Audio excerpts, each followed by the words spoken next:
ఆదాయం తగ్గితే మతిపరుపు వస్తుందా? దీనికి అందరూ అవునంటారు కొంతమంది, కాదంటారు కొంతమంది. దీని గురించి ఒక చిన్న విశ్లేషణ చూద్దాం. మామూలుగా మనం నైట్ వయసులో ఉన్నప్పుడు ఏం చేస్తాం? ఆరోగ్యం మీద ఎక్కువ దృష్టి పెడతాం. వ్యాయామానికి, ఆరోగ్యకరమైన ఆహారానికి అధిక ప్రాధాన్యత ఇస్తాం. అలాగే రక్తపోటు వచ్చినా, షుగర్ వచ్చినా శ్రద్ధ తీసుకుని మనం దాన్ని సరి చేసుకుంటాం.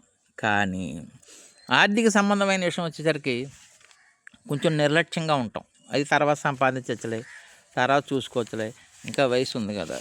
అలా కాకుండా మనం అప్పుడే ఆర్థిక ప్రణాళిక వృద్ధాప్యం వచ్చేసరికి కరెక్ట్గా చేసుకోవాలి. ఆరోగ్యం గురించి ఎంత శ్రద్ధ తీసుకుంటున్నామో ఆర్థిక ప్రణాళిక కూడా అంత గట్టిగాను నిర్ణయం తీసుకుంటే మంచిది కదా.